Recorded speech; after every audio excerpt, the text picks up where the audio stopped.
ফারাক্কা বাঁধ থেকে বাঁচতে হলে আমাদের দিতে হবে রক্ষাবাদ। রক্ষাবাদ দিয়ে দেশের মানুষকে রক্ষা করতে হবে, দেশকে রক্ষা করতে হবে এবং দেশের মানুষকে এই বন্যা থেকে রক্ষা করতে হবে। ফারাক্কা বাঁধের সামনে যদি আমরা 40 কিলোমিটার দূরে যদি রক্ষাবাদ দিই, তাহলে বাংলাদেশের জন্য কি ভালো হবে না খারাপ হবে? যদি রক্ষাবাদ দিয়ে আমাদের অনেক অর্থ দরকার, অনেক টাকা দরকার, কিন্তু এই টাকা আমার মনে হয় না এই টাকাটা আমাদের ম্যানেজ করতে অতটা কষ্ট হবে। যদি সরকার যদি এরকমভাবে বলে যে একটা ব্যাঙ্ক অ্যাকাউন্ট নাম্বার বা যেভাবে হোক যদি মানুষকে যদি বলে, প্রবাসীদের যদি বলে যে এই অ্যাকাউন্টে টাকা পাঠাবেন আপনারা সবাই প্রবাস থেকে, এবং দেশে যত সাধারণ মানুষ আছে আপনারা 5 টাকা, 10 টাকা, 100 টাকা, 1000 টাকা, 1 লাখ টাকা, 1 কোটি টাকা, যে যেমন পারেন, যেমন স্বার্থ আছে এই অ্যাকাউন্টে টাকা দিবেন, এরকম এটা যদি বিশ্বাসযোগ্য হয়, ওরকমভাবে যদি কাজটা করে, আমার মনে হয় না 1 মাসের বেশি সময় লাগবে আমাদের টাকা ম্যানেজ করতে। সরকার ফান্ড থেকে 1 টাকা লাগবে না। যদি প্রবাসীরা যদি এগিয়ে যাই, ওরকম 5টা ফারাক্কা বাদ দিতে আমাদের সময় লাগবে না। কিন্তু আমাদের আগে বুঝতে হবে যে ফারাক্কা বাদ দেওয়ার পর কি বাংলাদেশে কি বন্যার হাত থেকে বাঁচতে পারবে কিনা, বন্যার হাত থেকে বাঁচতে পারবে না। যদি আপনারা ফারাক্কা বাদ দেন, তাদের ফারাক্কা বাদ বলেন, তাদের ওই উজানের পানিগুলো আমাদের এদিকে আসে, তাদের জায়গাটা আমাদের জায়গা থেকে উঁচু, আমাদের জায়গাটা নিচু।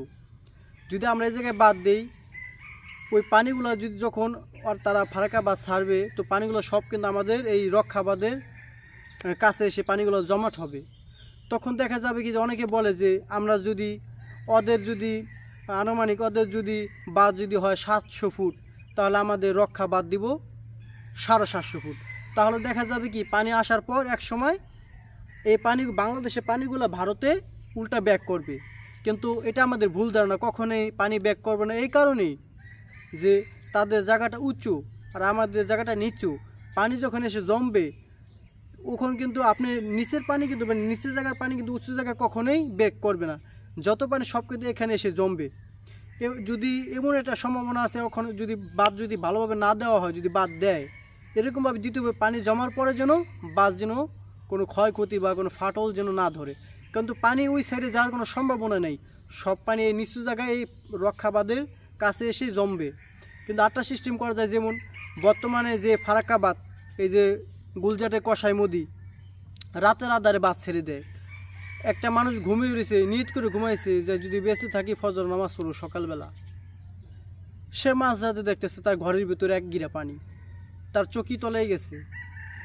সে ওই সময় কি করবে, তার মাথায় সেন্সে কাজ করে, কোনো মানুষের সেন্সে কাজ করে যে সে তখন তার ছেলে সন্তান স্ত্রীকে নিয়ে সে তাড়াতাড়ি কি জীবন বাঁচাবে, না তার ঘরবাড়ি রক্ষা করবে, না পশু পাখি জীবজন্তু এগুলো রক্ষা করবে।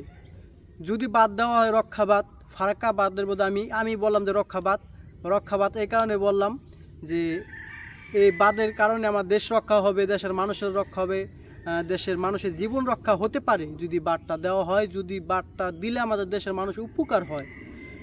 যেমন যদি বাদটা দেওয়া হয়, আমার মনে হয় না যে খারাপ হবে, কারণ যখন ইন্ডিয়া পানি ছেড়ে দিবে রাতের আধারে, তো পানি নগদ আইসে কিন্তু আমাদের বাঁধটা কিন্তু পুরা আপনার তলেই যাবে না। আমার বাঁধ অবশ্যই তাদের বাঁধ উঁচু হবে। পানিটা আসলে আমরা তো তারা যদি কোনো তথ্য যদি না দেয়, কোনো নিউজও যদি না করে, পানি কিন্তু সরাসরি আমাদের বাংলাদেশে প্রবেশ করতে পারবে না। সে পানিগুলো ওই আমাদের রক্ষাবাদের কাছে এসে জমাট হবে। তখন আমরা বুঝতে পারবো যে তারা পানি ছেড়ে দিছে। তো যখন ইন্ডিয়া সব গেট খুলে দেওয়া হবে, পানি প্রচুর পরিমাণে পানি আমাদের রক্ষাবাদের কাছে এসে জমাট হয়েছে, তখন আমাদের কি করা হবে, আমরা কি করতে পারি? পানি কিন্তু ইন্ডিয়া যাওয়ার কোনো ওয়ে নাই, কোনো যাওয়ার কোনো ব্যবস্থা নেই, কারণ আমাদের জায়গায় নিচু, সব পানি এখানে জমাট হবে। ওই পানি ওই জায়গায় বাড়বে, আপনি যাবে না, কারণ ওই জায়গায় পানিগুলো সব কিন্তু এদিকে আসবে, কারণ ওই জায়গায় উঁচু। তো ওই সময় কী করা যেতে পারে, তখন আমাদের বাঁধ খুলে দেওয়া হবে, আমাদের পরিমাণ মতন বাঁধ খুলতে। অনেক পানি যখন ওখানে জমাট, আর বেশি পানি জমাট হলে আমাদের বাঁধের সমস্যা হতে পারে।